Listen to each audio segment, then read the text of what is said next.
I hit. You are now entering the world of a movie review. A world full of drama, joy, ridicule, movie spoilers, unpopular opinions, and adult humor for as far as the eye can see. Welcome to an evening at the movies.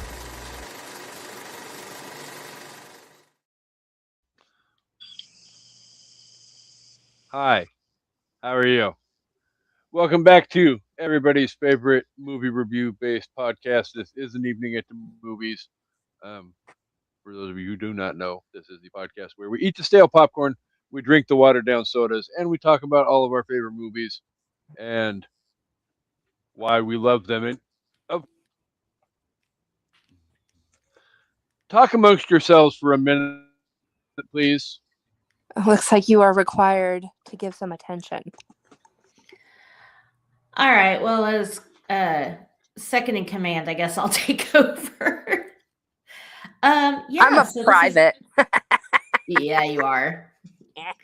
You got the privates. A private who's into corporal Wait. punishment. Hey, I'm not going to yuck your yum. Whatever makes you happy. This is an evening at the movies, your favorite movie-based podcast. I am your host, Amanda, and yeah, we're here, and we're a little late to the game, but that's because we have a special guest that we're super excited about. So, without further ado, welcome back, Shana Banana. Hello, I'm so excited. I have not been on in so long, and I just get to come back for one of my favorite movies to just be done with. So I am super excited. I'm prepared for all the stupidity. Mostly mine. We are very happy you're here because definitely we need two women to discuss this women's empowerment movie and the genius that is Elle Woods. So I'm very glad that you're here for this. Yes. Kasey, you might want to refrain from making any kind of negative or defamatory statements or gestures about this movie, or we both might kill you live on air. You will not say anything bad about this movie.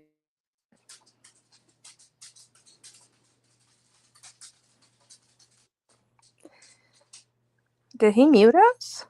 He muted me. I will leave this room right now and start my own live without you on it. What's up? You're both pretty. What's up? Whatever. You're both pretty. Come at me, bruh. It's like I have to choose between mom and dad and the divorce. I mean, we know who's cooler, but who do I want to live with? I want to live in a van by the river. I don't know. That guy was pretty mad about his van down by the river. I don't know if you want that. I can pull it off. He yelled about it every single time he told someone. In a van by the river. Exactly. But we are literally 3.5 minutes into the show, and here we go again. With what? Look at the bottom of your screen. Ramon. Is that an earthquake? No, it's Ramon.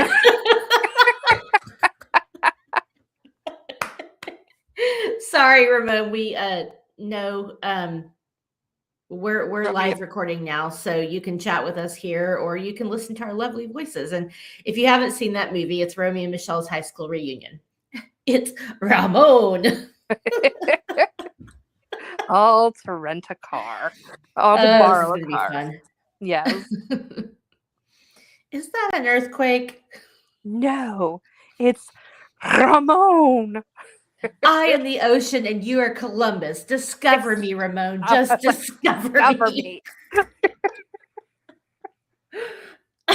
Sorry.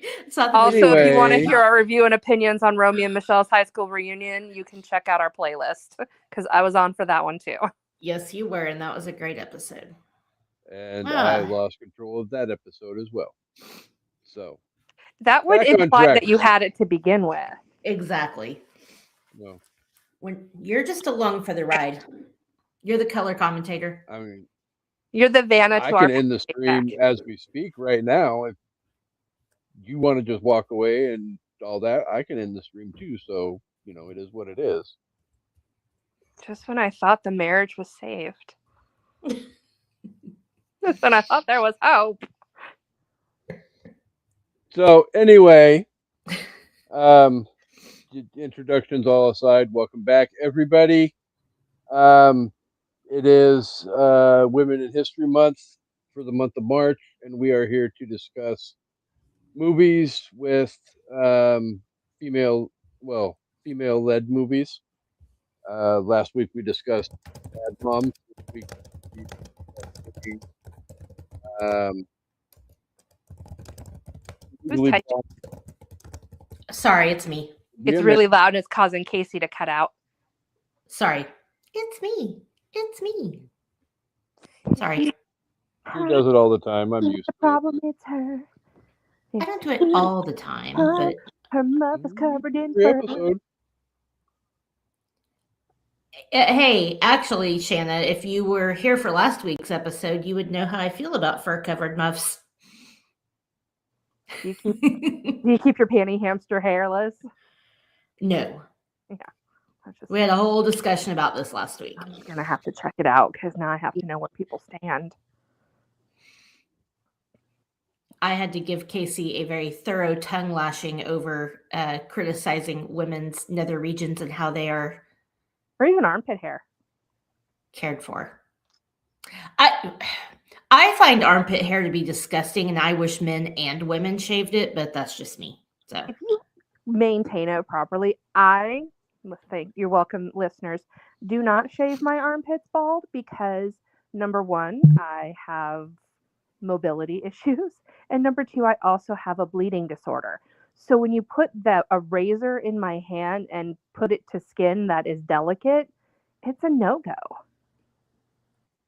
It's like a dude shaving his balls with, Parkinson's. That'd be bad. oh god. Yeah, that would be terrible. He's like, oh my god. The more you know. You have to get the right trimmer. It's all about the right trimmer. Well, I trim it. I just don't go in there with like a straight razor. Probably a good call. Yeah. So yeah, week 2 of women-led movies. And women-led armpit hair. Exactly. You can move to France. That's what they do in Europe, right? Toe fro? What do you do about your toe fro? My what now? Your toe fro? Oh.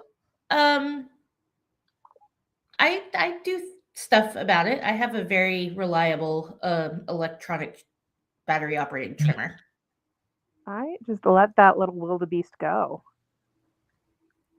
And then but then you can't get it. It allows for better accessibility if you trim it up. How much hair are you growing on your big toe? Are you talking about my literal big toe? Yes. What do you think a toe Okay, that's fro not is? what I thought. I thought you were talking about my camel toe. No, I was talking about the toe fro. Like, why are we talking about this? I shave it. I shave my big toe for everybody that wants to know that. Yeah, because it's gross. You can call me Frodo. Froto. Guys can get away with that. Girls can't, right? I can, because I don't care. Fair. What about you, Kasey? Do you let your big toe grow hair?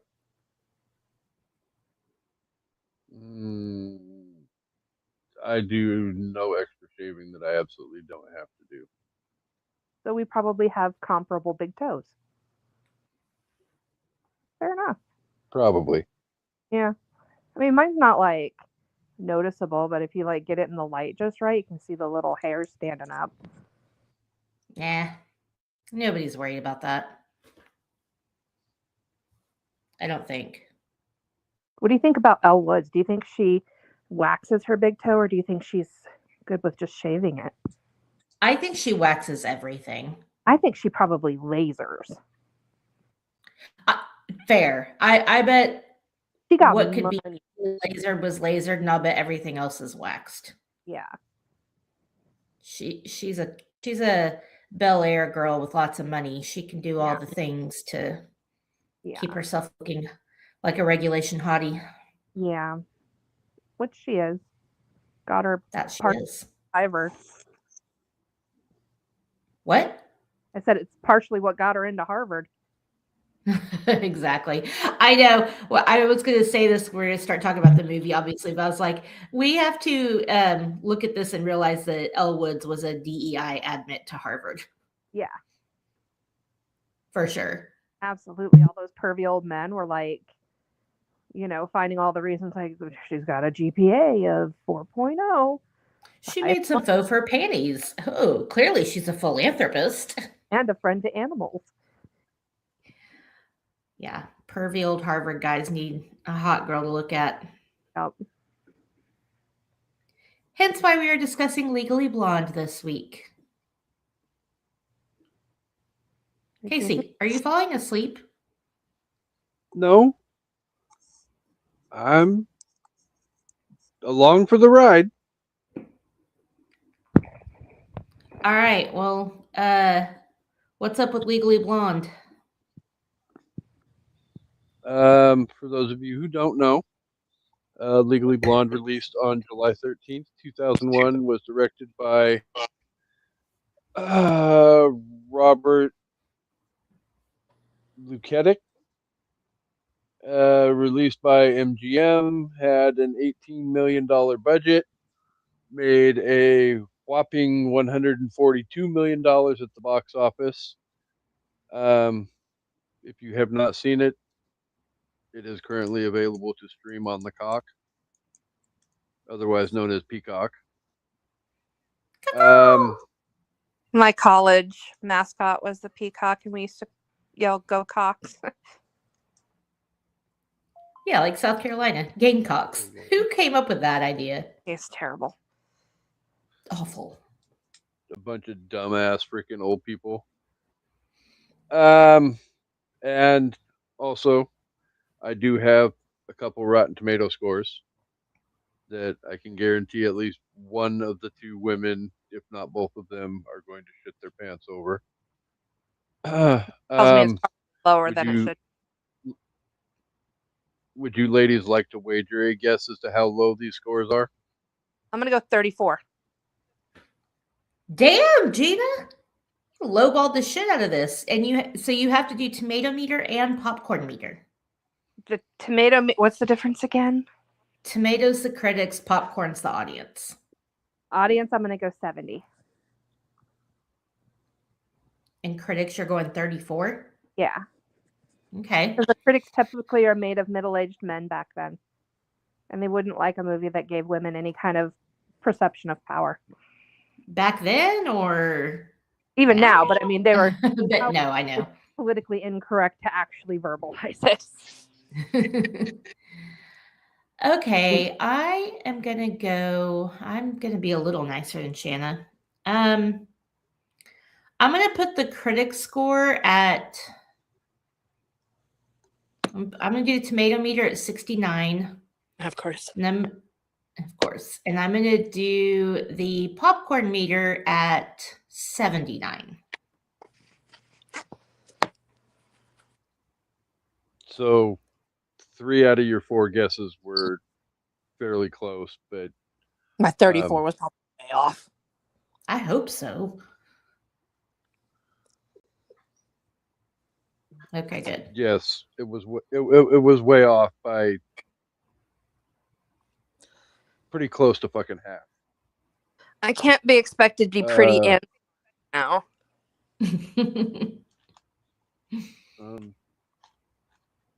We have a high standard on an evening at the movies. Thank you very much. We need you to up your game. Would you prefer I be pretty or smart right now? You got to pick one. Pretty, always pick pretty. That's what I was gonna say, but Okay. And I smell fantastic. Armpits full of hair and all. She smells amazing. Yep. Because I groom that shit All right. precisely. So what are the scores? So on 250,000 plus audience reviews, the popcorn meter gave it a 72%. Oh, that's bullshit. Fucking misogyny. Fuck the Uh, patriarchy. Uh-oh. We lost Shana. you pissed Shanna She off. said, fuck this shit, ain't my shit. I mean, literally, said what the audience score was, and she fucking bounced the fuck out the door. Yeah, she's not here for it. She'll be back. Well, I'm kind of hoping she comes back so she can hear how bad her guess on the tomato meter was.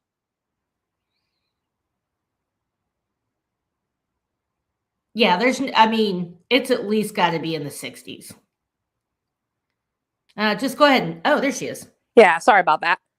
I Damn, mean, Gina, did it shock we that literally much? pissed. It probably did.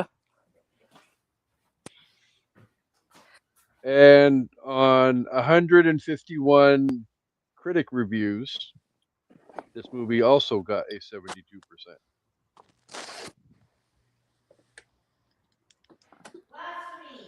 Which I really don't get Blasphemy. because this movie is not that bad, and it may not necessarily be everybody's cup of tea, but it's not a fucking horrible movie. This movie is fantastic. It's a classic. So, fuck the patriarchy. That's what's going on with that. Sorry, you guys, I had to have a bite of my bread. That's fine. Okay, so Legally Blonde actually was nominated for some awards. So we'll go over that real quick, and then I'll tell people what it's about if you've been living under a rock. I can almost guarantee you it wasn't a freaking Academy Award. God damn it, we lost her again. What? And there she is again. I don't think that was her as much as that was me. Oh, okay. I hit a key on the keyboard, and I think I booted Shana. It's okay, I'm back. Fucking keyboard keys. God. All right. So, sorry, I have to read off my list. Trying everything I can to get control back of my show. Our show. Just anyway. Not 2 weeks ago it wasn't. Legally Blonde received 2 Golden Globe nominations, one for Best Picture, Comedy, or Musical, and Best Actress for Reese Witherspoon. Unfortunately for them, that was the year of Moulin Rouge, which took both of those awards for the movie and for Nicole Kidman. So can't be too mad at that. I'll be right back. I gotta run Larry to the bathroom, but talk amongst yourselves. We'll go side with that. It was also nominated for a Kids' Choice Award for Reese Witherspoon as a favorite female movie star.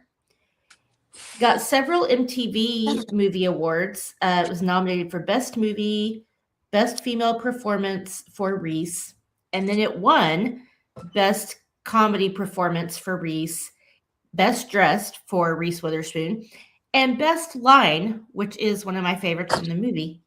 Oh, I like your outfit, except when I dress up as a frigid bitch, I try not to look so constipated. And then last, it got the movie several. Is insanely quotable. Yeah, this movie is insanely quotable. It won the Teen Choice Award for Movie of the Summer. And then Victor Garber was nominated for Choice Sleazebag. And well served. And I didn't look up to see which scene, but said she was nominated for Choice Hissy Fit.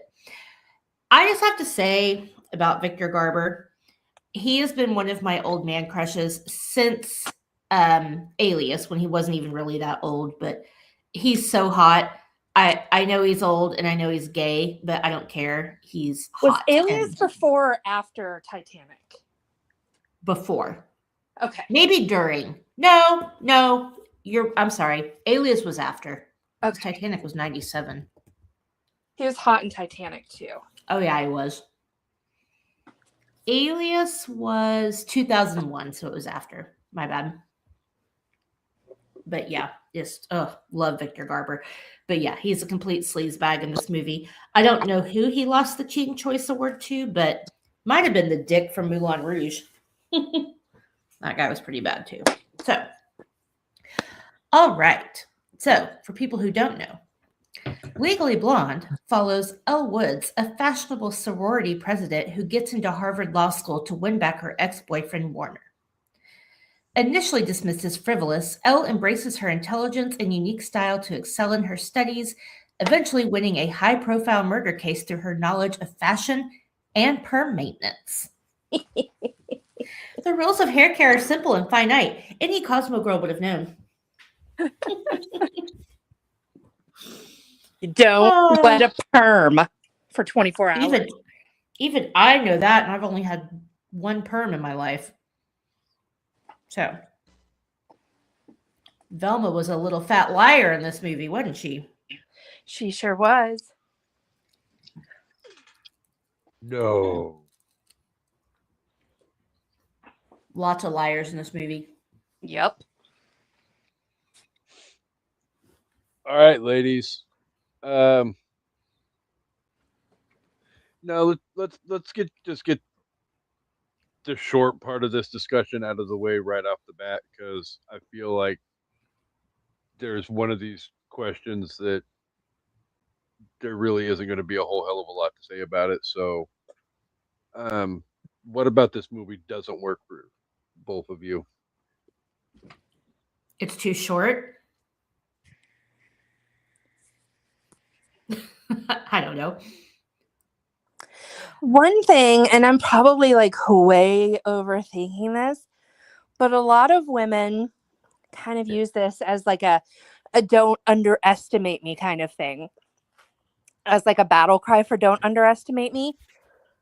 But at the same time, it kind of bothered me that people were getting angry for perceiving her the way she put herself out into the world. Like, if you put yourself out that these are the only things that are important to you, then don't be surprised when people are like, wait, you know about this?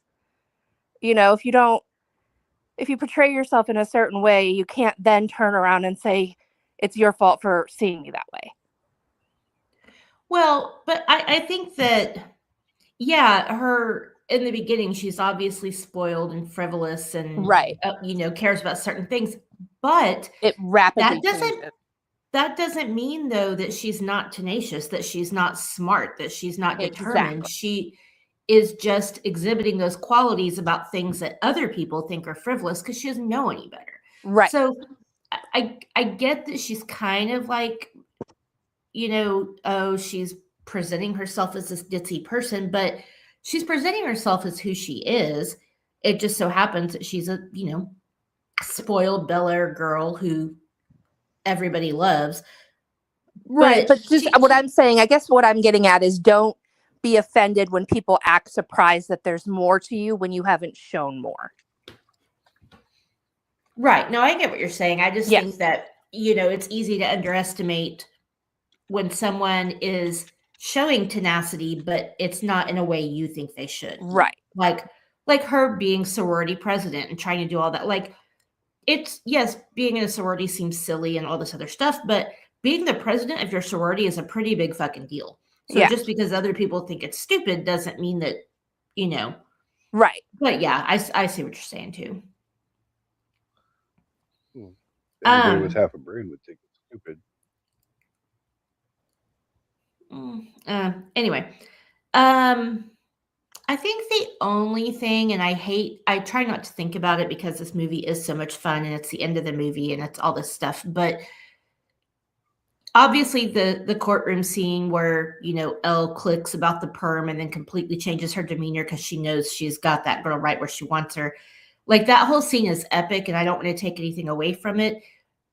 But I do think we jumped really fast from Elle not being that smart about the law to, oh, now that she caught this girl in a lie about hair care, she's going to be that good in every trial moving forward. Right. Like, she would not have the same success charge or, on a regular murder case that didn't have those elements to it. Right.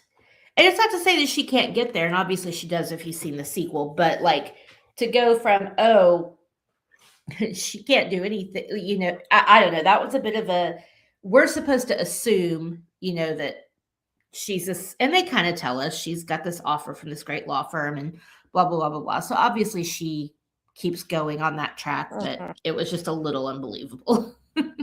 Well, it's also very, very unbelievable that this high-profile lawyer is so overbooked that he would allow first-year law students to assist him with this high-profile case. I mean, Oh yeah, definitely not. Like what he had Vivian doing is what all of them would be doing. Go get me a coffee. Go get my lunch. Go make 10,000 copies of this piece of paper. Go read this 1,000 pages and bring me back the Cliff Notes. Like they would not be interviewing witnesses. They would not be, any of those things. Yeah, for sure.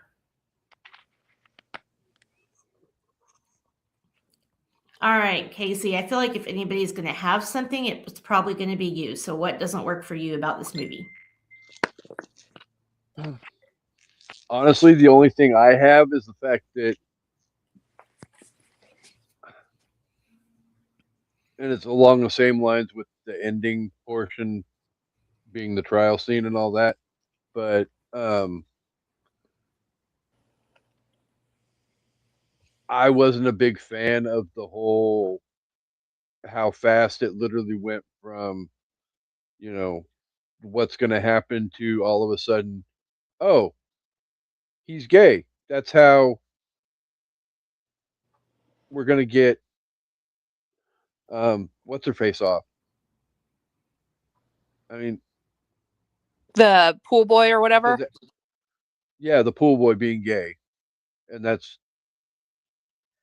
how they end up getting, yeah, Ali Larder off of.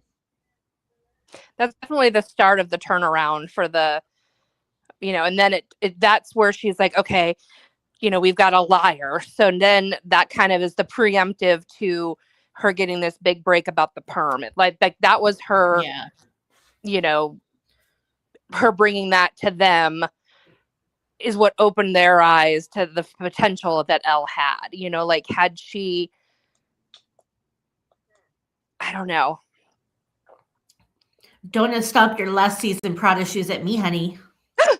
One of the best lines ever. These aren't last season. I love that part. Warner, what kind of shoes are these? Black ones? I mean, I get what you're saying. I just think that I actually thought that was really well paced, but because it wasn't that big. Like her being unfaithful wasn't really, I think, and maybe I'm wrong, but even the first time I watched this, I went into it assuming she didn't kill her husband. Like, especially because Elle's like fighting for her and the lawyer doesn't believe her. So I guess I never had a doubt that she was innocent. And so maybe that's why that felt fine to me, because it was like, well, yeah, her being unfaithful isn't really the moral of the story. And she didn't kill him anyway, so who cares? But I guess if you don't make that assumption, I could see where you're coming from. Like I would ever date or sleep with a man that wears a thong. I just like to watch him clean the filter.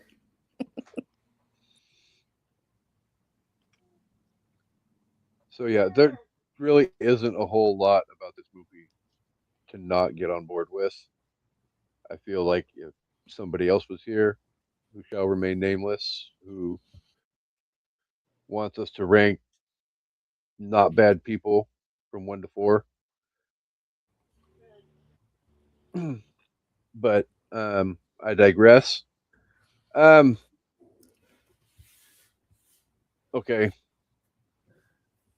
For the next 2.5 hours, we will be discussing everything that is great about this movie. I mean, can we just go frame by frame? I will sit back here and drift off into the shadows while the girls take control of the show. So the floor is yours, ladies. I'd like to start with greatness her boobs. of Legally Blonde.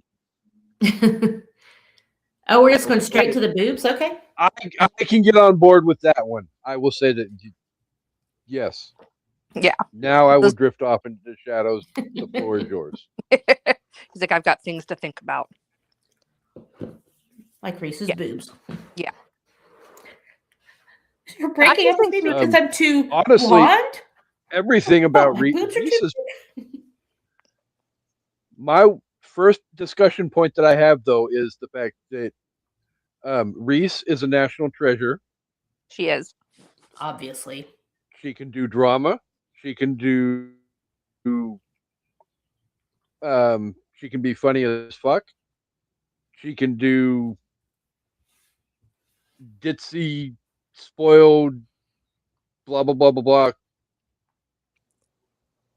comedy like Legally Blonde. She can do grieving mother like nobody's business. Yes, Yeah, the devil's not, right? Is that what you're talking and about? Yeah. then at the same time, in real life, she's an incredibly smart woman who is insanely fucking hot. Not taking anything Very. away from everything else, but if you're a red-blooded straight American male, well, even international male, and don't Or think female. Reese Witherspoon is Or hot, female. I wouldn't kick her then out of bed. you're stupid. She's not completely Well, unfortunate. Exactly. She's very so classically I mean, beautiful. yeah, But she has that and ability, I. like the It's sex not just the appeal. blonde thing though either. When she went dark hair for freaking Walk the Line, Or I was Overnight on Delivery. board for that as well. Overnight Gorgeous. Delivery Yeah, is one of my favorite movies with her in it and Paul Rudd. I have actually never seen that. Oh my gosh, it is fantastic. wait, So fun. Amanda has not seen a movie with Paul Rudd in it. Or Anne Reese Witherspoon. I'm very unhappy with myself right now. I'm gonna have to go watch this immediately. Well, what's crazy about this movie is that she had just, she's coming off of Election, and then before that, she was the man on the moon. And then another like sort of like drama movie. Now, Election is like a dark comedy, and I mean, obviously, between Tracy Flick and Madeline McKenzie on Big Little Lies, she can play a vicious bitch really well too. What about So the Freeway? Freeway, that's what I was trying to think of. So you had Freeway, you had Man on the Moon, and then Election, which, I think Election really kind of like solidified her as this up and coming star, but Legally Blonde was like her breakout role. Like Cruel it's one Intentions of the things up she's there too. most famous for. What? Cruel Intentions too. Yeah, I guess that's fair. Yeah, I forgot about Cruel Intentions. Which she's good into, but I think I was glad to see her do something different than like I mean again, it was just something different. She hadn't had like a main character like girl everybody loves, everybody wants to be her, like all of this stuff. Like she hadn't had that before and she nailed it. I love this movie so much. I do too. I hadn't seen it in a very long time, and it was so much fun just to watch again. I mean, I think one of the things we have to talk about is how quotable this movie is. Like Yeah. this movie has really stood the test of time as far as like being quotable. Like I don't think there's a person on earth that doesn't know what you're talking about when you say exercise gives you endorphins. Endorphins make you happy. Happy people don't just shoot their husbands. They just don't. Yeah. Or like, oh, well, then show them a picture of his dick. That might clear a few things up. That's one of my favorite parts. When they're talking about the old man, like, why would you marry Yeah. 34 years older than her? He's like, he's 35 years older than you. That doesn't look good to a jury. Well, then show him a picture of his dick. And I will say, I say this in my everyday life, but when Elle finds out that Warner's engaged, and she's like, I'm sorry, I just hallucinated. What? Like, I say that in my everyday life. Like, it's so funny. I like to yell And like she does when she got the final slot in the law team. me! Oh, Warner, remember those 4 amazing hours we spent in that hot tub after winter formal? This is so much better than that. Then she saw Blair Vivian looks at him, she's like, 4 hours? 4 hours. And like obviously the bend and snap, like everybody knows the bend and snap. Oh, here's my Kasey, just for you, my Taylor Swift reference. Dear reader, bend when you can, snap when you have to. It's one of my. I love that she took bend and snap and turned it into that lyric because it's perfect. Bend when you can, snap when you have to, which is different than the bend and snap, but still. Um, what are you doing? What? What's going on right now? I heard the theme from What is? Halloween. My phone rang, so I turned the freaking volume off. I thought I was hallucinating. I just hallucinated. What? I was like, I live alone. What's happening? Wrong season. I used to have a little poster in my office at work that says, "Live every day like Elle Woods after Warner told her she wasn't smart enough for law school." Mm-hmm. Was And that that's like the the main theme of this movie. was that the half a closet sized office? Yes. But yeah, when she's like, "I'll show you how valuable Elle Woods can be," and then goes on to show them how valuable she is. Like, fuck all you guys. My grandmother, smartest woman I've ever known in my entire life, the one that always told me to wear the perfume like it is a special occasion. Margie? Huh? Marjorie? My grandma Ruthie, but yes. Oh, okay. She would always tell people or tell me, she's like, don't do things to prove them wrong. Do things to prove yourself right. Well, there you go. That's a good way to think about it. Mm-hmm. Like if they don't think you do it, you can do it, but you think you can, prove yourself right. Don't prove them wrong because they don't matter. Well, and I think the thing about Elle that is so amazing is that, with a few exceptions in the movie, she just exudes confidence. Mm-hmm. Like, even if she is being like ditzy and silly, like, I mean, so for example, we think that she's this silly, vapid, like sorority girl. When she's at that dinner with Warner and he's like, "I want to talk about our future," and she's like, "I am fully amenable to that conversation." Nobody uses the word amenable unless they're very smart. Like, that's not a word people use. So she has these moments where she drops things that you're like, and again, when Emmett is talking to her outside the class and he's like, "Yeah, they do that Socratic method."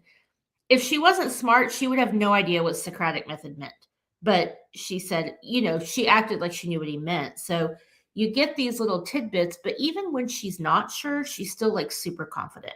And not only that, but the kind of confidence that would be required to have when she walks into that quote unquote costume party and people are like, "Why are you dressed like that?" Going. Never once did she say, Vivian told me it was a costume party. Yep. She's just like, I wanted to try something different. And she wore it with confidence. Yeah. And you literally read my mind because that's where I was going, was the fact that she didn't, sell Vivian out. She knows she can take Vivian. She doesn't need Warner's sympathy when it comes to that. Like, and it's like, I don't want to win him back by getting like, sad points. I want to win him back because I'm the better woman, which at that moment, she thinks that's what she wants. And she thinks she is the better woman for him. So it's not like sneaky, you know what I mean? You never want to lose sneaky. You never want to win someone just because someone else lost them. Right. Another Grandma Ruthie wisdom words of wiseness. Nice.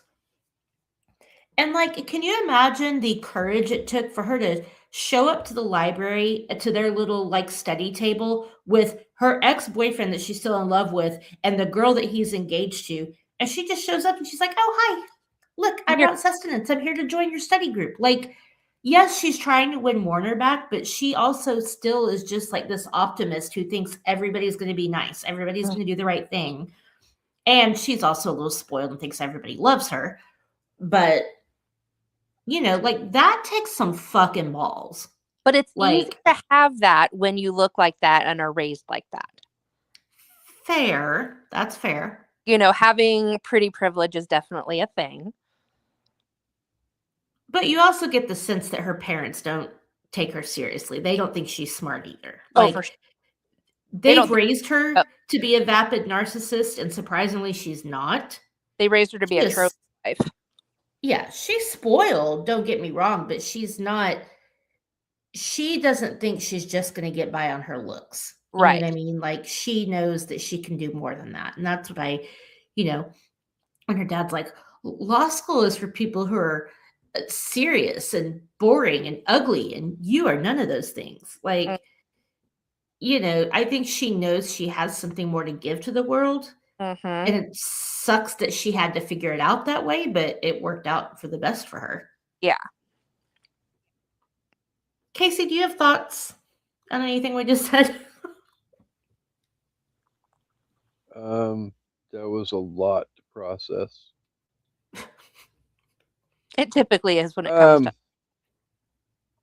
Fair. I mean, I'm a guy. My thoughts are pretty simple. Did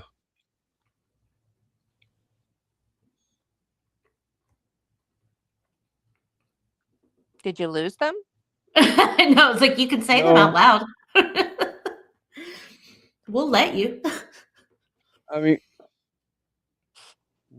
I don't need you to let me do anything.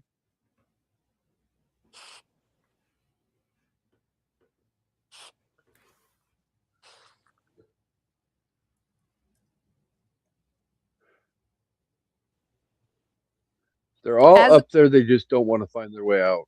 as a male, do you think? And I know this is a loaded question, and it's probably putting you in front of the firing squad of the female listeners. But if you, as a male, had 2 applications and they both had equal aptitude and their not their IQs but their LSATs and their GPA and everything were very, very similar, and you had a Vivian and you had an L and you only had one spot, which one you giving it to as a male as on the a board male, at the As in board? only using his maleness to make this decision? If Because he that's was on, easy. if he was on the board of admission, Harvard University? yes. If you had been on that board, would she have gotten in? would Elle have gotten in? Yeah. Absolutely, 100%. And is that because of the paperwork or because of the application video? You could be Girls honest. Gone Wild. Yeah. To be fair, Kasey probably would have saw Coppola in the credits and been like, okay, she's in. Yeah. I hired a Coppola to direct my admissions video. Yeah, Coppola had nothing to do with why I would allow that video to get her into Harvard Law. And can we just for a moment discuss, and I don't own anything as expensive 1, 2. as a Tiffany necklace, but her wearing it in the pool made me so anxious. Like the chlorine is going to destroy that. No, if it's real gold and a real diamond, it'll survive. The Tiffany necklace, is it gold or is it silver or platinum? Or it's probably platinum. Yeah. It was silver, you're right. But like that made me nervous. Like, what if it goes down the pool filter? And then secondly, like the amount of sequins on her bathing suits, like sequins to me are sharp and they're not soft. So like it would be uncomfortable. Well, you're not like, okay, because I loved that bathing suit and I loved that she had it in like 4 different colors. I think it's adorable, but it's just not practical. Okay, so I'm going to say when I was about 70 pounds lighter, I had a very beautiful, like most beautiful swimsuit I have ever owned, bikini that had sequins. It wasn't full sequined like that, but it was a lot. And if you're a smaller person, unless you're like holding your arms across your chest or like it's not really going to bother you. Because you're not going to be rubbing up against it. Does that make sense? Yeah. I guess I've always been on the heavier side, so everything always just kind of chafes. So right. I'm just like, And like if you're trying to cross your legs and you're heavy, yeah, that's going to chafe your inner thighs. But if you're little like she is, like that's true. And your it's not boobs, going to bother you. she had clear cleavage in it, so they aren't like. But yeah, But I get what you're saying, because that bikini I had wasn't even full sequined, and I couldn't wear it now. It'd be scratching me all over the place. So it'd be scratching the side of my arms from the boobs, like. But that's just not a problem somebody her size has. So. Right. That makes perfect sense. And also, it's obviously fashion design for a movie. But yeah, I loved that she had it all those different colors, like just the purple, the turquoise, all Lisa Frank colors. Yes. I think that's another thing which maybe we won't talk too long about because Kasey will fall asleep. But the fashion in this movie is so on point. Like, it's so fun. When Elle shows up and she's got that beret on and that off the shoulder shirt with like the bright pink pants, like, I mean, all of her outfits are amazing. Like everything she wears is just amazing. But that was like, she just looks so chic and so like excited. And she shows up and they're like, oh, look at Malibu Barbie. And she's not even phased because she knows she looks fucking amazing. I thought she looked absolutely adorable in that purple beanie. Yes, she did. with the purple Muppet coat. Mm-hmm. She walked so Taylor Swift could run at the Eras tour. Yep. So cute. Yeah. And of course the dress at the end. I mean, it's that iconic pink dress. See? Lizzie, whoever, Lizzie, I'm going to say Lizzie. Lizzie loves Legally Blonde because Lizzie has good taste. That's a tongue twister. Lizzie loves Legally Blonde. Dizzy Lizzie was a bear. Oh, wait, no. Dizzy Lizzie was a lizard. Stop me. Couldn't survive in a blizzard.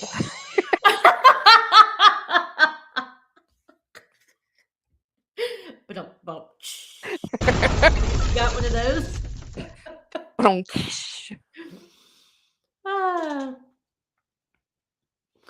Okay, so Kasey, do you have anything to add before I move on to my next point?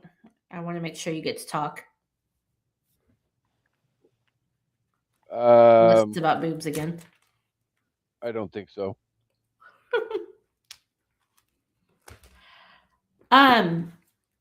So I guess the next thing I was going to talk about that I feel like is really great about this movie is that you think it's following the typical rom-com scheme. Mm-hmm. And then it doesn't. It just flips it on its head and is like, go fuck yourself, Warner. Like, and I love that she uses his own line against him. Like, it starts out as like, oh, she's trying to win her boyfriend back. But then she's realizing, more and more that she's too good for him. And she knows it. And he's like, if I'm going to be a senator by the time I'm 30, I need to marry a Jackie, not a Marilyn. And then she's like, if I'm going to be a... Oh, yeah. No, what I was going to say is I love how they teased at the possibility of there being chemistry between her and Luke Wilson, but the objective of the movie was not for them to end up together. Exactly. That was just an afterthought, like just a little tidbit of it. It was her realizing that she was just fine on her own, and then she didn't need a relationship to make her better.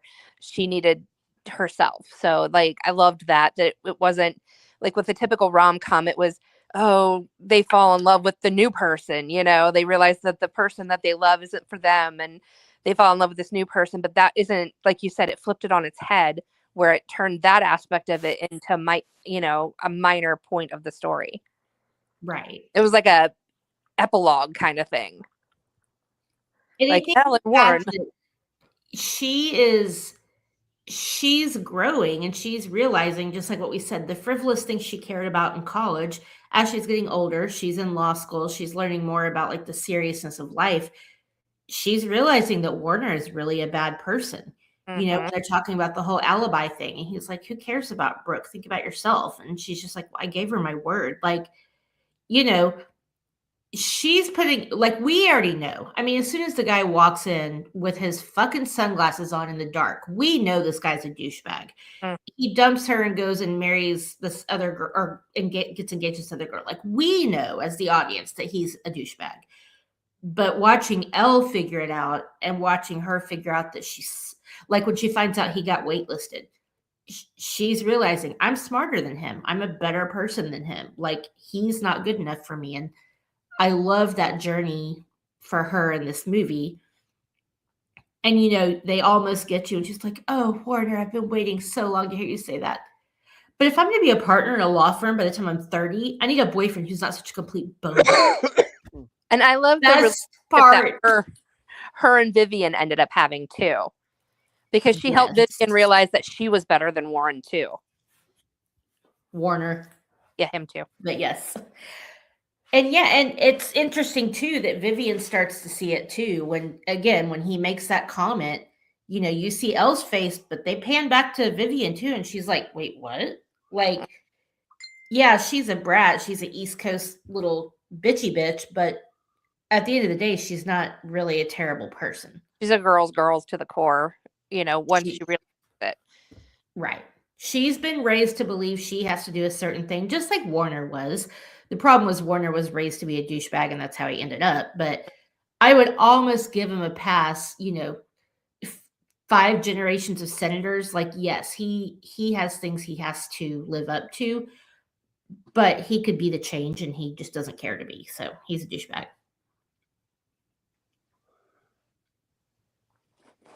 Kasey, what are your thoughts on that?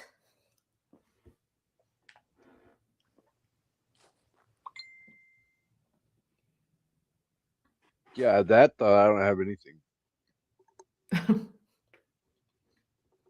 Honestly. Other than the fact that Warner's a straight up douche. Totally. Take your sunglasses off, dude. It's fucking dark outside.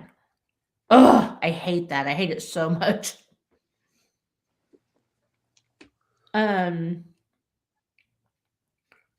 So, okay, you guys go. Is there something I haven't mentioned that you guys love? Oh, sorry. Paulette. We got to talk about Paulette. Getting the dog back. Taking the dog, dumbass. Otherwise known as Stifler's mom. Okay. Is that what you're going to say, Kasey? That's what I was saying. Oh. You took my thought, so. It was me. I did that. Sorry, I'm not a mind reader. Oh, Stifler's mom. Jennifer Coolidge is also a national treasure. Let's just put that out there. Like, I love that because her career kind of lulled for a little bit, and then just like out of nowhere, she's like everything again. Oh my God, she was so good when she guest starred on Friends. Yes. I feel like a complete arse. Well, in America, you're just an ass. But yeah, she's so amazing. I love her. Her and the UPS guy, like, she had some really good one-liners too. Like, just, you know, he followed his pecker to greener pastures. Yeah. Makes me want a hot dog real bad. Well, that's the next one, but yes. Yeah. What, Larry Quinn? But yeah, their friendship is so adorable, and, you know, just, I love how they kind of make each other better too. Mm-hmm. That was a good surprise in the movie. I love that you go into this movie thinking it's going to be some kind of rom-com, and then it really isn't. And it's really just about, you know, believing in yourself. I mean, that's ultimately, if you're going to sum up this whole movie in one thing, this movie is about believing in yourself. Empowerment. Whether you're a woman or not. Like, it's just about, you know, knowing what you're capable of and believing in that and going for it. And I think that's a message everybody can get behind. This is like the female version of Magic Mike. What? Like, you can do anything if you just believe in yourself. Like, she's going to law school and he's becoming a male stripper. both entertain me equally. Yeah, but for her, that was a really long walk from point A to point B. For him, it was like not even a full hop on one foot. Yeah. But Either way, I'm here for it. Both which scenarios would cause me to diddle the skittle. Okay.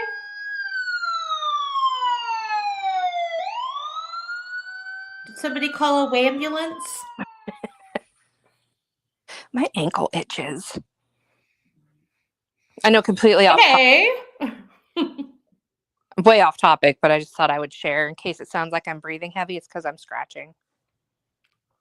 Gotcha. Oh, sorry. This is random. Another one of my favorite quotes. You think she just woke up one morning and said, I think I'll go to law school today? It's pink. Oh, and it's scented. I think it gives it a little something extra. Don't you think? He's So like, cute. like, I go here. Yeah. You go where? Here. I totally forgot you go here. I go here. She's talking about it like they're in middle school. Like, we go to the same high school. You got into Harvard? Like, it's hard? Or Yale or whatever.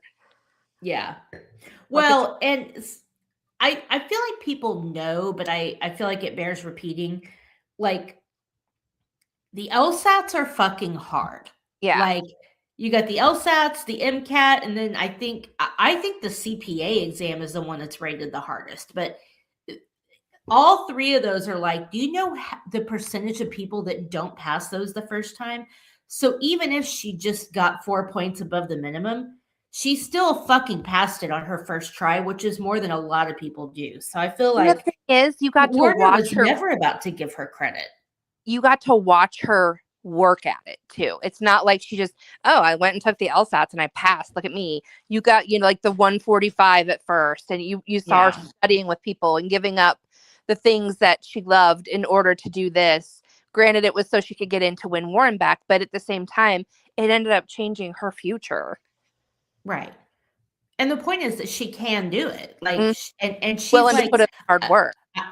I don't need a backup. I'm going to Harvard. Yep. Girls, I'm going to Harvard. Like, for her, it is already a foregone conclusion. And again, that's one of the things about Elle that is so, like, you never see her question if she can do this. Nope. Because she already just does it. And you can tell she was raised that, it's not the old, the whole you can do anything you want. It's like, if you want something, you have to work for it. That she was, willing to put in that kind of work for it. She, that Which doesn't. is surprising. Yeah. Given the way her parents acted for the 30 seconds we saw them, like, it's very surprising that she has that work ethic. But I think if we saw like a young Elle Woods, my guess would be that this is just gonna be my guess. I'm gonna go a little deep. I'm gonna guess that her mom and dad probably aren't very happy. They're very frivolous. She looks at her mom and sees a girl who went from, in the words of Rachel's mom, from my parents' house to the sorority house to my husband's house, and never did anything of her own. And she probably said, I'm not going to end up like that. Mm-hmm. Again, I'm reading a lot into it, but I don't think you have the tenacity that she has with those parents unless something clicked with you that's like, okay, I love my mom and dad, but I'm not going to be like them. Yep. I want more. Yeah. I'm not going to rely on a man to make me happy. Larry is sitting beside me, demolishing Buzz Lightyear. That sounds dirty. Does Buzz need a cigarette? Probably. All right, Kasey. What are your thoughts? Yes. What are the things that you have to say that we haven't talked about? Because you said you have thoughts, so I'm guessing that we haven't touched on some of your thoughts. You guys pretty much covered everything, though. I mean, I didn't have a crap load of thoughts, but just about everything that I had written down, you guys have gone over pretty in depthly. Do you have any So quotes? Oh, go ahead. Go, I was Shannon. just going to ask, like, for Amanda and I, this is typically a movie that we're like, oh, this movie's on. I'm going to watch it. Is this that kind of movie for you? Because, sometimes the male perspective doesn't enjoy the movie the same way that we do because we're like, oh, it's quotable for girls, but, you know, it's probably not a movie that you quote often. So if you were to run across it on TV, is it one that you would turn on, or is it just one that you enjoy and watched for the recording, or like where is it at on your rewatchability scale?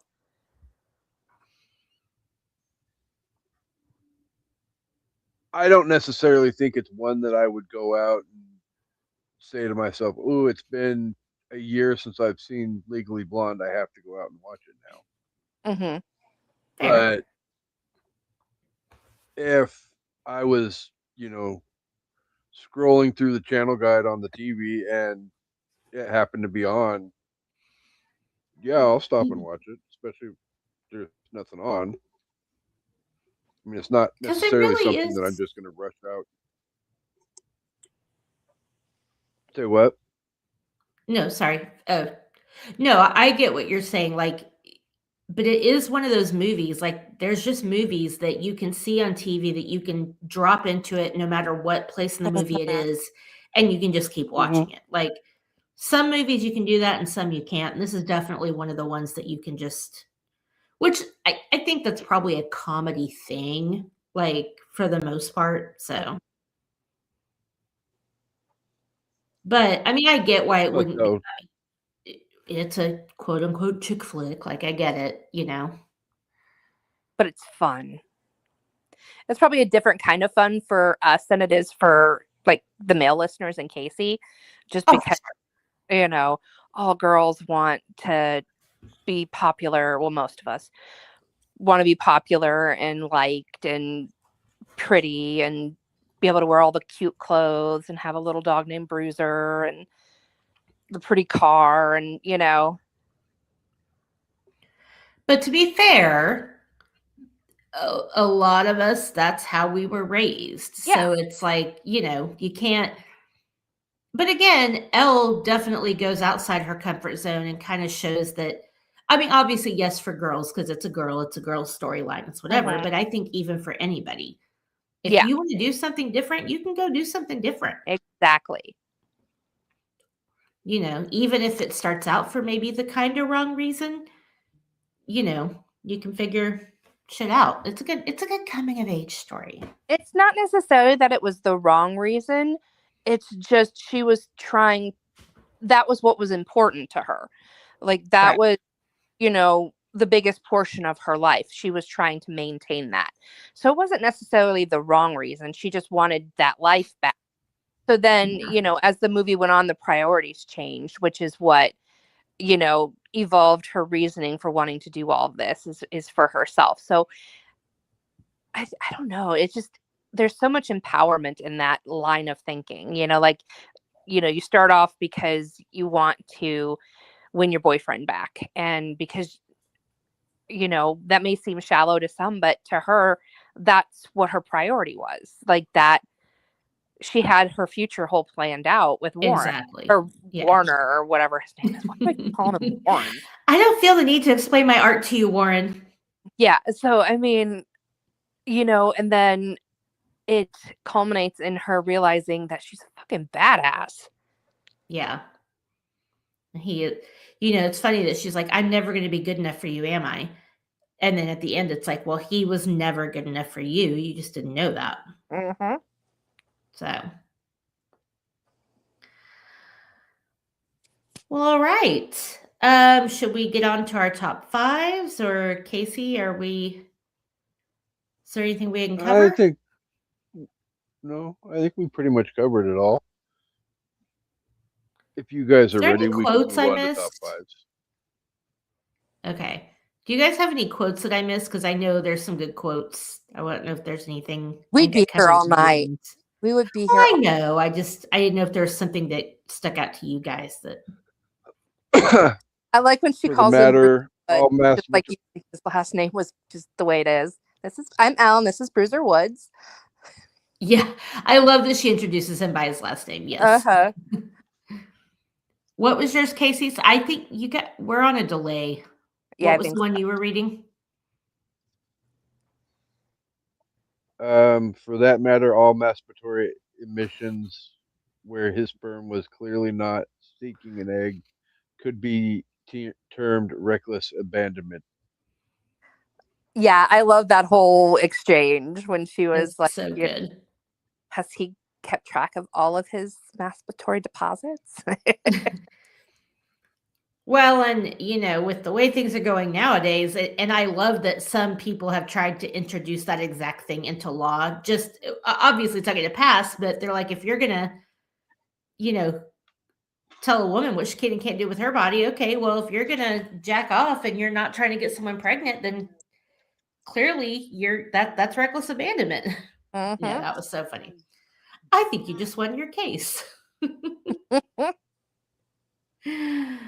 Oh, yeah, that was a good one. Yeah. I love how she's so respectful. Although Mr. Huntington makes an excellent point. Not to mention her outfit in that scene, the purple sweater with the hot pink like under collared shirt. Oh, Mm-hmm. gorgeous. I love how you see her wardrobe evolve, but even when she's conforming more to the lawyer wardrobe, she's still making it her own. Mm-hmm. Like, even when she's wearing that black and white dress to come into the office, she's making sure that this is a designer dress. Like, look at the ruffles at the bottom. Look at this ruffle up here. Like, she's going to look lawyerly and less flashy, but she's still going to be fashionable, and I love that. Mm-hmm.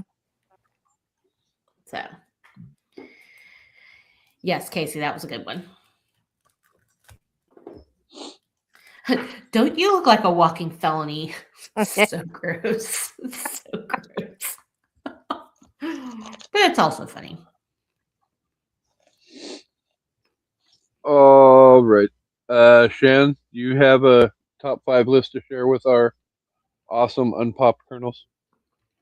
It's just a list of 5 things that I like, or anything, right? Anything that can remotely relate to the movie. Okay.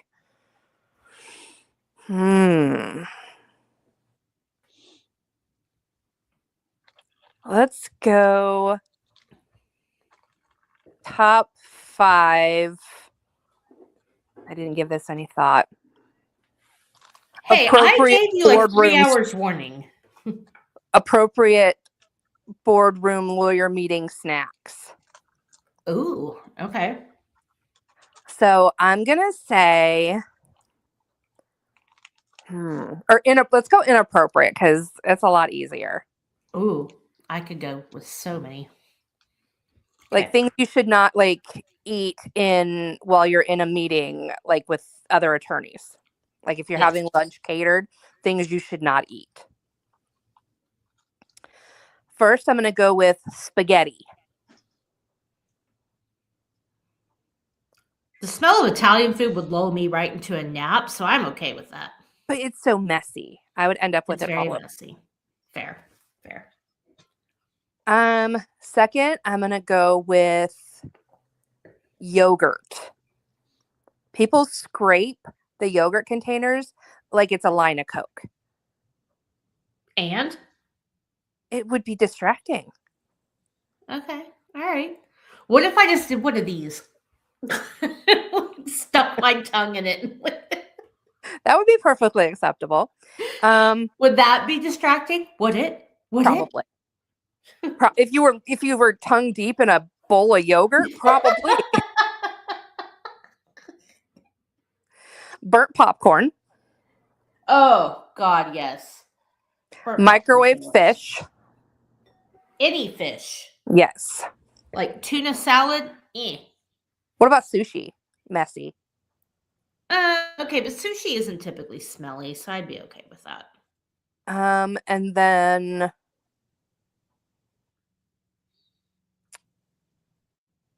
steamed cauliflower because it smells like a fart. Cauliflower? No, do you like cauliflower, Kasey? I love I can't. cauliflower. I can't stand cauliflower. I love Oh. cooked cauliflower with cheese on it.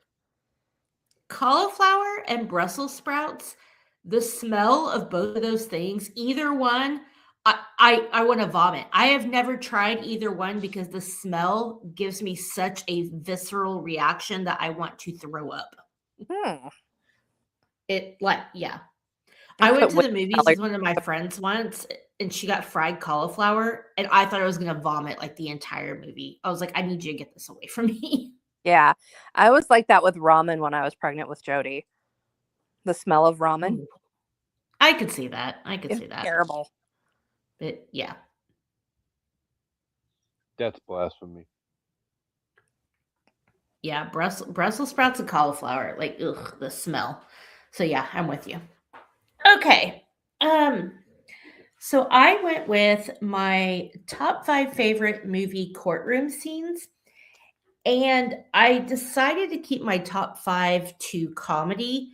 But for my honorable mentions, I did want to mention my 2 favorites that, well, 3 favorites that are dramas. So the first one would be Matthew McConaughey's Closing in A Time to Kill. Oh, God. Like, classic. It's like, now imagine if that little girl were white. Oh. Yeah. Oh, God. That whole scene. Just, yeah. A Few Good Men, You Can't Handle the Truth. Like, so quotable. That whole scene is so just dynamic, intense, and amazing. Mm-hmm. And then the other one is, while not the main twist of the movie, the ending courtroom scene in Primal Fear, where Ed Norton's character switches over to the other character. Mm-hmm. The spoiler is the obviously best part of the movie when you realize what was really happening. But the fact that he changed over into his quote unquote other personality, like that whole scene was just like terrifying and crazy. So, okay. Sorry. So for my top 5, I did comedies. Number 5 is Idiocracy. That whole movie's hilarious and unfortunately relevant, but that courtroom scene, they said you robbed a hospital. Why did you do that? I'm not guilty. That's not what that other lawyer said. I love that movie. Okay, number 4, Liar Liar.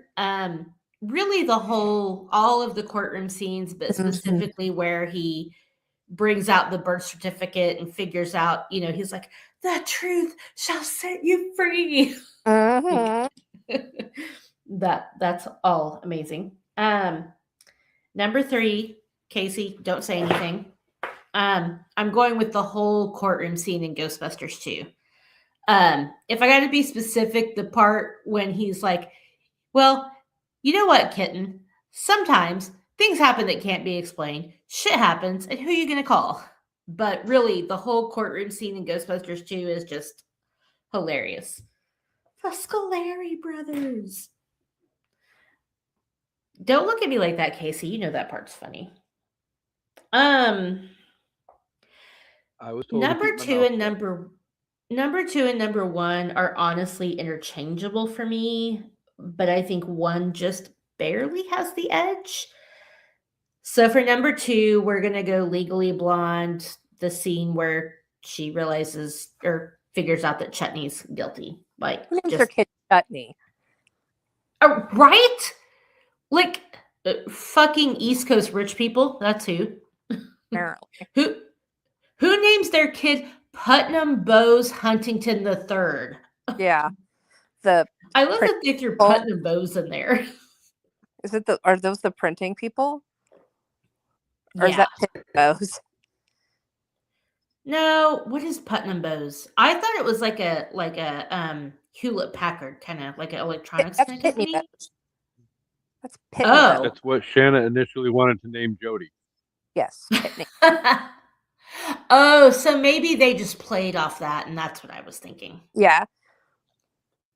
I don't know what Putnam means. That's my high school name too, was Putnam City, which isn't the name of any city anywhere in the state of Oklahoma. So I don't know. But anyway, I don't know what Putnam means. All right. Uh, and then number one is obviously My Cousin Vinny. The whole car scene. Yeah. I like when he was like the two youths. The what? Two youths. The youths. You know, the young guys, the youths. And then Again, every courtroom scene in that movie is hilarious between Herman Munster and uh-huh. what's his name from Goodfellas, Joe Pesci. But Yeah, yeah, their chemistry is so amazing. But specifically, the scene with Marissa Tomei is just she won an they Oscar knock for it that. out of the park. I think she Did won she an win Oscar. it? Yeah, I think she won it. She was. She I won know Best she was Supporting Actress nominated. that year. She Oh, won okay. Well, there Best you go. Supporting Actress. Which There is you hard go. to do with a comedy. Yes. Meanwhile, she probably didn't even get nominated for that movie she did with Christian Slater, which is one of my favorite movies of all time. Untamed Heart, Untamed Heart. Ugh, the monkey you heart. guys. If you have not seen Untamed Heart, it is a gem from the 90s that nobody talks about. Ugh. Rosie Perez. Okay, sorry. Kasey, what's your top five? I went with top 5 cutest movie pets I like where this. because it was brought up in one of my show announcement posts by Movie Myths that Bruiser doesn't get enough screen time in this movie. He does not. Can I, So, before you start, say something really quick? Um, for people that know, I have a white chihuahua. And if you don't know, I have a white chihuahua. I campaigned for like 3 straight days for his name to be Bruiser Woods. Not just Bruiser, but Bruiser Woods. We would call him Bruiser Woods every time. Bruiser Woods Kohlhofer the third. I got overruled, but he did still get a regal name. Both of my pets have very regal names. His name is Jack Cornelius Kohlhofer. I've got a Larry Quinn Mersal Okay. after the Impractical Jokers. Oh, okay. And Pearls is Pearl Cordelia. But yeah, I helped name her. You did. I campaigned so hard for Bruiser Woods and did not win. I was very sad. Also, Bruiser Woods better make your list or I'm going to hurt you. Continue. okay. I feel like my number 5 is going to be my personal end all be all. If you know me, you should know what my number 5 will be. So we're going to go in reverse order and we're going to start at the top and go one down. Number 1 from The Wizard of Oz, everybody's favorite Toto. Such a cutie. Number 2, the there's no way of saying it. The probably world's most famous collie in the world, Lassie. Number 3, Bruiser Wood. I'm Elle Woods, and this is Bruiser Woods.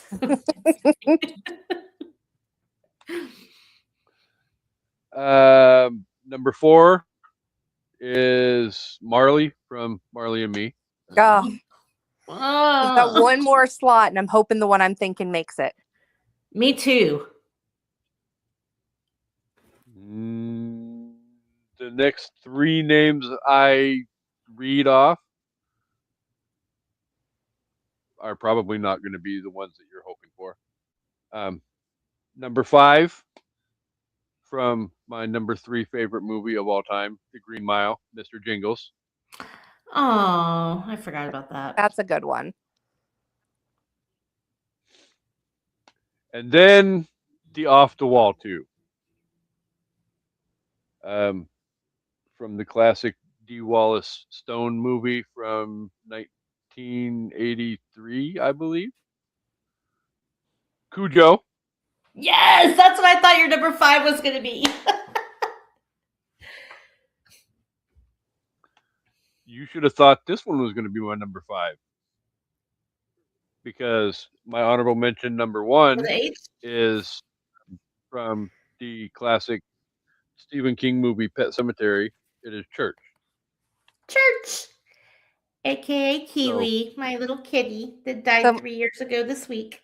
oh, the two I was thinking of did not make your list, and I was going to say Falcor from Neverending Story. Oh, I didn't think about Fantastical Beasts.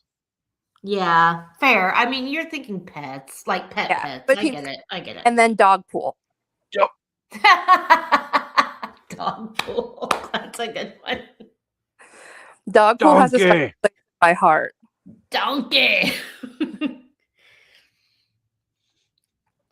That's a good. We actually did a sip list on that, and I can't remember who you weren't on that one. I cannot remember what my we did movie pets, and I can't remember who mine were.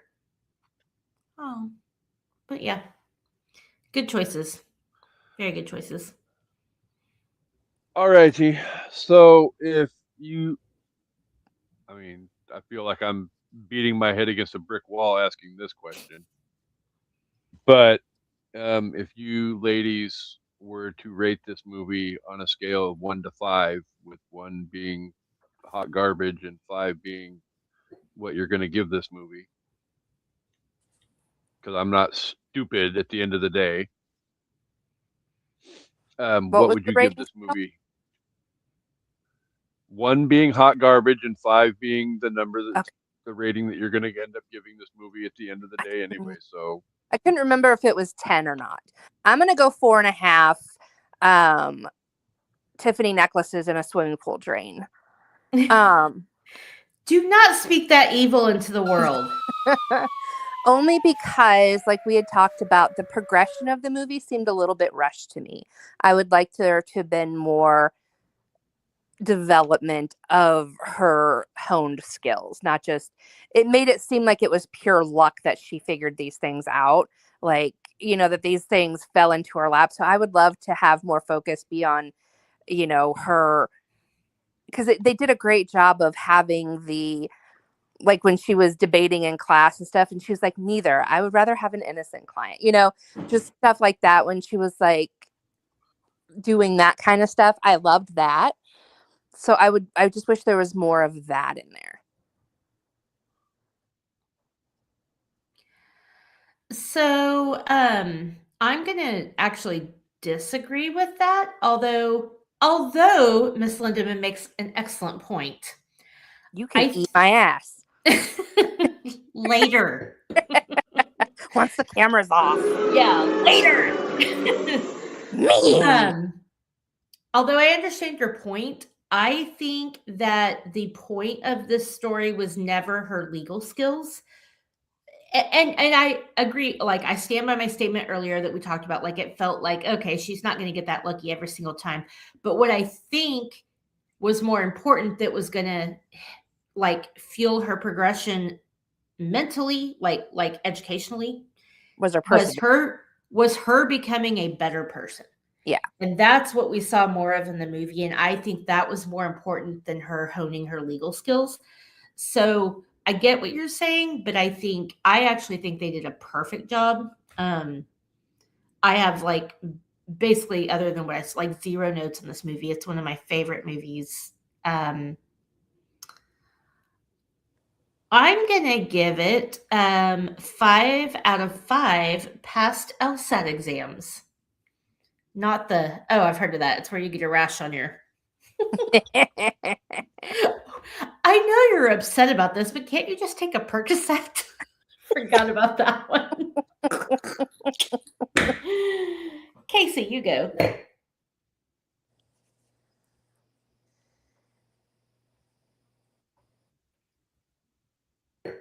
You're muted, buddy. Wah, wah, wah, wah, wah, wah, wah, wah, wah, wah, wah, wah, wah,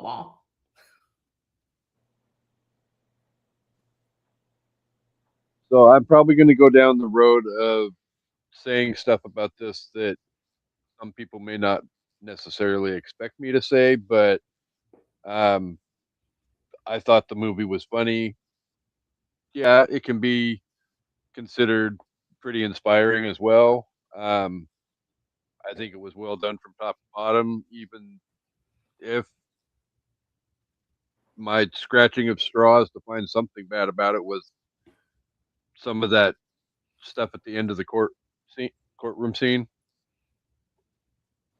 I mean, other than that, it's definitely not something I'm going to run out.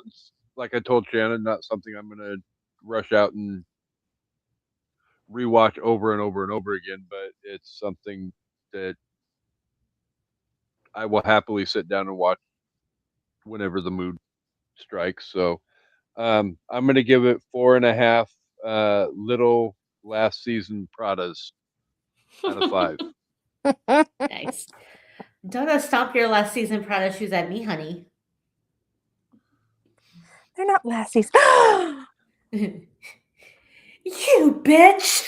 That whole scene was so funny. And what was your boyfriend's name? He did leave a share tape in the pool house once. All right. So with all of that said, yours truly needs to go get some dinner because his blood sugar is going through the floor. Through the floor. Oh, that's not good. But we can't Okay. end the episode though without thanking the Unpop Colonels for being here each and every week. You guys are amazingly incredible and awesome, and even to the effect that, um, yeah, I'm not gonna lie. Bad Moms last week pulled over 200 views, so Woo! I personally didn't think it was one of our best episodes ever, but you know, we Wow. still I found a way to thought I pull. was in rare form, but whatever. I didn't feel like I was. I didn't say, both of them. I still It laugh is at what the it is. Cyclops But episode.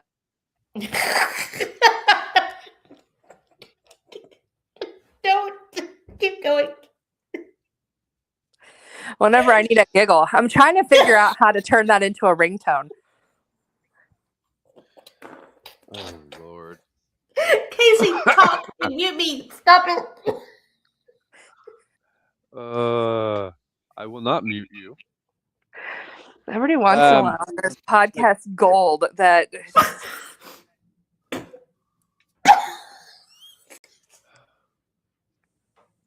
Not the Cyclops.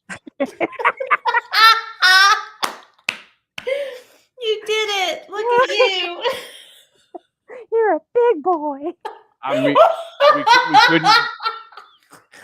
we couldn't get through the whole fucking Reapers reunion episode without having one of those. And get We the were damn on our tissue best out and dry behavior. your eyes, you big We were. pussy.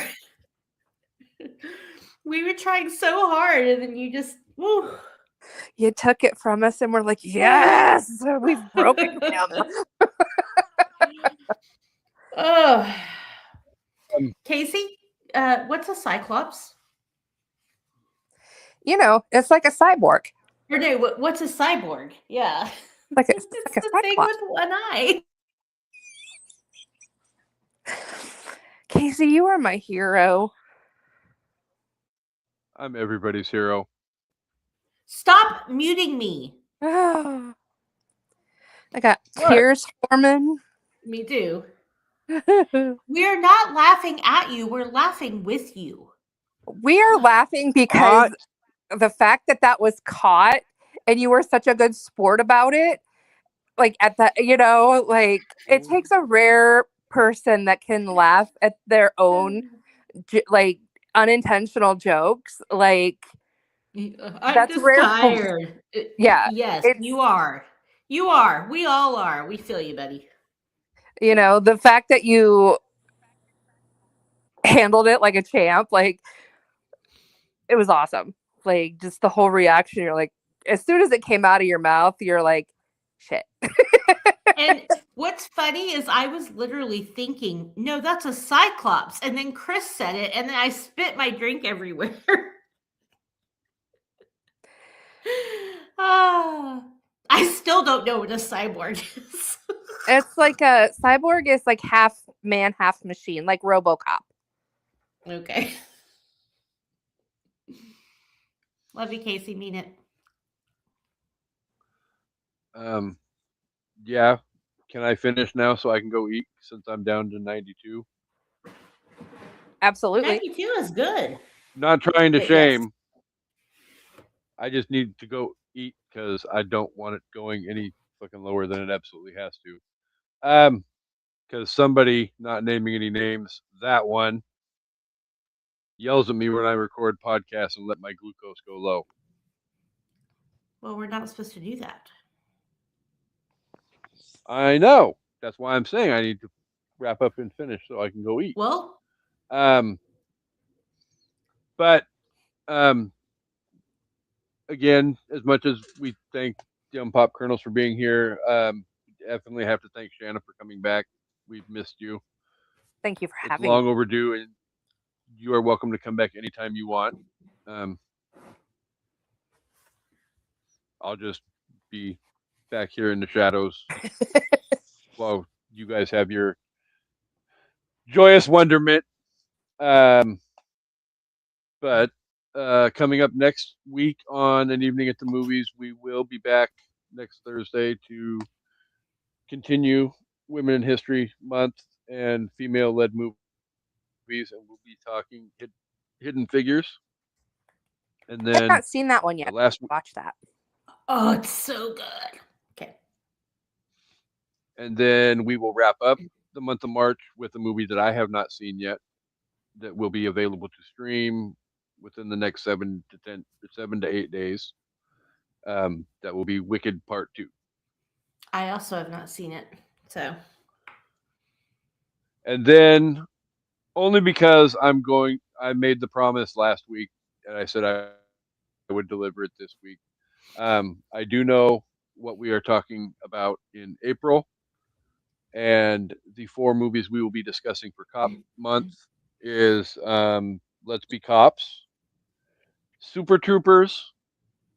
Everybody will be kung fu fighting this week when we discuss Lethal Weapon 4 because they were kung fu fighting in that movie. And then the classic 1980s Richard Dreyfuss, Emilio Estevez classic, pure genius. And Amanda's bird will be twitching like a motherfucker for probably an hour talking about Aiden Quinn. oh, yes. Amanda, you love your Aiden Quinn, don't deny it. God, I love him so much. But we will talk Stakeout. So lots of great stuff Lost coming up. 90s heartthrob. Benny and June. Far and Away? No, not Far and Away. A River Runs Through It. I'm thinking of No. Legend of the Falls. Legends of the Fall. Thank you. All of those movies are interchangeable to me. Legends of the Fall. Thank you. My God. Hope Floats. He's not in Hope Floats. Doesn't he play the cop? There's not a cop in Hope Floats. Oh, that's Practical Magic. Never mind. Oh, yes. Practical Magic. Okay. All right. All right. Sorry, Kasey. Aiden Quinn. Oh, and we're back to freaking Cyclopses and cyborgs again. But yes, lots of great stuff coming up over the next month and a half. So you will find us here every Thursday. If you cannot be here on Thursdays to join us, you can find us on Friday mornings. First thing in the morning, all episodes will be releasing. So thanks for being here, everyone. This was a lot of fun. Thank you, Shana, for coming back. Thank you for having me. And anytime, you're welcome whenever you want. And that one can take us home. All right. Thank you guys for watching. If you're watching now or watching tomorrow, happy Friday the 13th. Don't go swimming. Don't go into the woods. Don't split up. Don't have sex. Don't have get sex. drunk. Just have a safe day. And we hope you all come back for an evening at the movies. Goodbye. Bye. All right, I gotta pee. Love you guys. Okay, love you. Bye. Bye. Michael Oh, Bolton. live. Don't be a frigid